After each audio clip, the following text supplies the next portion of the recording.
brain and its functions change dynamically in the response to expression, practice, and environment.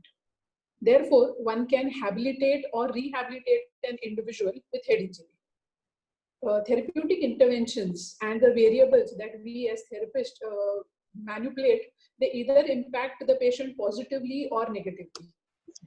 Now, plasticity is of two types, adaptive plasticity. Now, what is adaptive plasticity? Adaptive plasticity is how the CNS maximizes the remaining functions and compensates for the lost functions following any brain injury. Adaptive plasticity now generally seen in adults. This is not a rule, of course. It is generally seen in adults. Now, what happens after a stroke? Post-stroke medical treatment is generally targeted towards neuroprotection. That is, to decrease the size of the lesion, promote neuronal survival, and this in turn reduces the motor deficits, and the motor deficits in turn decreases the disability. Now, the brain, it demonstrates spontaneous recovery without intervention, especially during the first 3 months. Now, this occurs due to resolution of the area surrounding the stroke area, which is also called as the ischemic penumbra. Now, there is an important concept here of diaskesis. What is diaskesis? Diaskesis is sudden depression of blood flow and metabolism to the remote sites that are connected to the site of injury. In short, they are more distal to the site of injury. Resolution of diaskesis is also believed to play a very important role in spontaneous recovery. Neurological reorganization occurring at multiple levels of brain, that is physiologically, anatomical, and functional, is also a very critical contributor to the recovery. The process of neural organization, which is known as vicariation, it accesses other structures of the brain to substitute for the function of the injured area. There are several patterns of vicariation. Now, let's look at the first one. The first one is functional map extension. As you can see here the area that is adjacent to the injury, by the process of reorganization, it takes over few parts of function of the injured site. Now, with vicariation, the next part is homologous region adaptation. Here, the contralateral hemisphere is recruited in to take certain parts of function of the injured site. And what is cross-modal reassignment? In cross-modal reassignment, the structures that were somebody has requested me to go a bit slow. I'll go slow. In cross-modal reassignment, the structures previously which were devoted to process a particular mode of sensory input are taught to are allowed to accept input from a new sensory modality. Now, here you can see this girl. She is a case of cerebral palsy, and she's also a case of CVI, that is cortical visual impairment. Here we were trying to teach her to locate things. As she barely uses her vision, we first tried it with some auditory stimulus. But if you can note it out, she's extremely hyperreactive to auditory stimuluses. So we stopped it and we switched over to giving her tactile stimuli. You can see here also, I'm giving her vestibular stimulation as well as tactile at the same time. By keeping the toy on her lap and giving her a tactile cue, we are trying and helping her locate it. There she locates the toy. Now, developmental plasticity. As you can see in the picture, initially when a child's brain starts developing or it is growing, it is nearly more of malleable, and as you go towards adulthood, it becomes more of fixed structures, or they become more permanent sort of. Now, this is the developmental plasticity. It is generally seen in the pediatric population. Now, in the developing injuries, in the developing brain, injuries result from hypoxic, vascular, traumatic, or any other etiology, and the result of the injury is also influenced by the location, that is where it is, the age, and the severity of the lesion.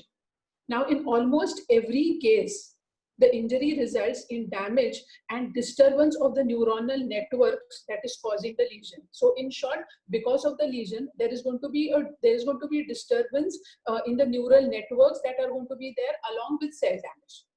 It also leads to neuronal damage, damage to the axonal pathway, and it will lead to disruption of the neurotransmitter and vascular system.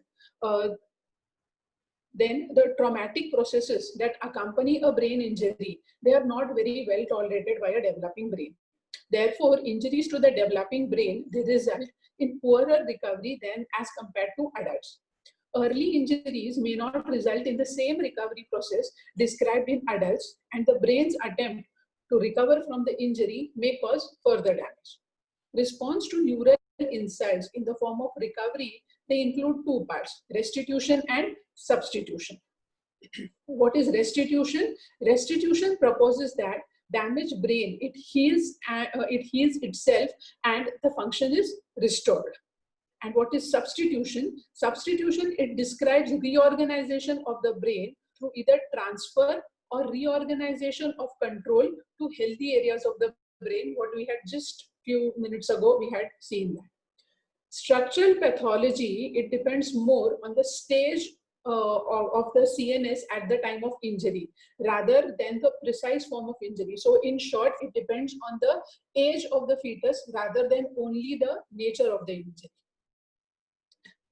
Injuries to the brain that occur in the first and the second trimester of pregnancy, they generally influence neuronal proliferation, migration, and cortical reorganization of the developing brain.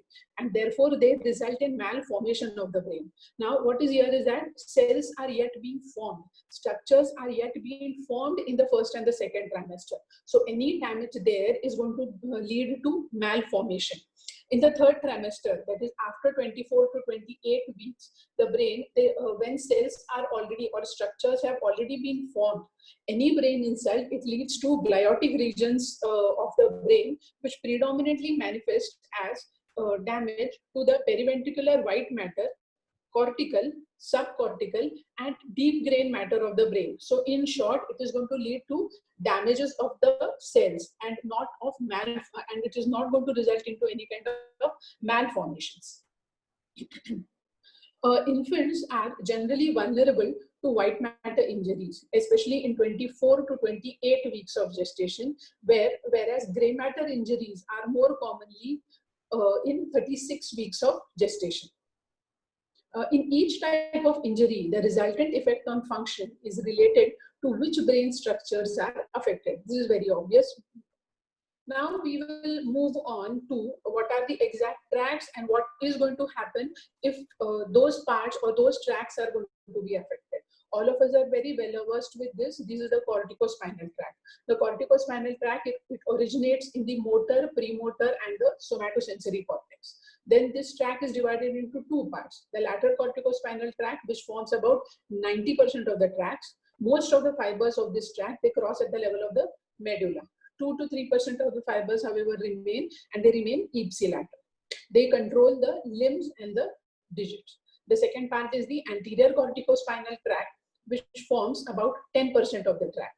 Now, these fibers stay ipsilateral and they cross over only at the level of the spinal nerve in which they exit. They control the trunk, shoulder, and the neck muscles. Now, what happens when injuries to a developing motor system or the corticospinal projection occurs? Corticospinal projections, they sprout in the motor cortex and they migrate away from the brain, creating pathways that will eventually connect the cortex with the brainstem and the spinal cord. Okay. By about 20 weeks of gestation, corticospinal axons, they arrive at the level of the cervical spinal cord segment. And through synaptogenesis, they are going to make connections with the alpha motor neurons at each level of the spinal cord. Now, during developmental period, corticospinal tracts of each hemisphere, they send ipsilateral and contralateral projections to innervate motor neurons on both ipsilateral and the contralateral segments of the spinal cord. As development continues, their competition resolves and contralateral projections are strengthened, while the ipsilateral projections are withdrawn. This process continues till the last trimester and throughout the first year. So, in case of a brain injury in gray matter projections, from the non-injured hemisphere, they play a very important role in innervating the spinal motor neurons on the contralateral side of the injured hemisphere, thus ensuring that the corticospinal connections can be achieved even in the absence of projections from the contralateral hemisphere. The presence of these ipsilateral projections may be significant in reorganization process following a brain injury, particularly in the pre and the perinatal period, which coincide with the development of ipsilateral and contralateral projections. When hand functions are taken into consideration, few researches have been done only with hand, related to hand. Ipsilateral connections from the non-injured hemisphere play an important role in many children who demonstrate minimal to moderate control of the involved hand. However, it's an important point to note that no near normal control has been noted. It is minimal or moderate control which the hand has shown. However, there are cases where projections have developed, but there is no functional use of the involved part. This may be related to the age at which the injury has occurred. It seems that earlier injuries to the brain result in prognosis of greater functional use as around injuries of term use. See, here it is greater functional use and not it is not commenting any amount about how much amount of damage has occurred. It is commenting more on amount of functional use the particular part is going to show. Now see this, for example, here this boy is an hemiplegic child. Sorry, I haven't taken the video. It was taken by him because of lockdown. And look at the amount of dorsiflexion control he's got. He's got no shortening of his gastroc muscle. And the same child walking. Look how he's walking. He has got no heel strike. He's walking with a reversal of gait pattern. This is what I wanted to say, that he's got dorsiflexion, but he can't use it functionally. Okay. Now we move on to the posterior column medial lemniscus tract or the sensory system. Now the first order neurons here are in these sensory neurons which are located in the dorsal root ganglion. From here, the second order neurons, they rely on the second order neurons, that is the gracile nucleus and the cuneate nucleus. The fibers of these, they cross over the midline and reach the third order neurons which are in the thalamus. And the thalamus with thalamocortical fibers, they relay on the postcentral gyrus. Now, injuries to the somatosensory system. Now, the posterior column medial lemniscus pathway, they go to the thalamus and connects via thalamocortical projections through the internal capsule to the sensory motor cortex. These thalamocortical fibers, they reach their destination during the third trimester. This is important to note. So, the thalamocortical fibers, they are going to reach the sensory motor cortex during the third trimester. If a periventricular injury causing damage to the internal capsule is sustained before the onset in the early weeks of third trimester, the thalamocortical projections, they can bypass the injured area and reach the primary sensory cortex or sensory motor cortex. I hope everybody is clear. So if the damage has occurred already and the fibers are going to develop later, the fibers are going to bypass the injury site and they are going to reach the sensory motor cortex. But when the damage to the internal capsule, it occurs later in the third trimester, that is after the thalamocortical fibers have along with the internal capsule have reached the sensory motor cortex, then it will be very difficult for them to, they are going to be damaged. So along with the internal capsule, they are going to be damaged. Thus, it is going to interfere with their ability to reach the sensory motor cortex. Thus, these children are going to have certain sensory issues as well. This implies that delivery of sensory information may be perceived and processed differently depending on the type and age of the injury that the brain has suffered at the end of the third trimester or during perinatal and postnatal period, may have significant impairments to system. Now, applying the concepts of neuroplasticity. We as therapists have to take into account few factors which are necessary to design after therapeutic interventions that promote neuroplastic changes. They will support the anatomical, physiological, and behavior remodeling necessary for optimal client function. Now, few factors.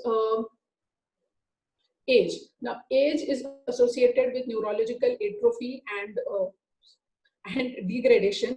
Hence, we can hypothesize that neuroplastic changes and functional gain will slow down with age. Variables that are related to brain injury. Some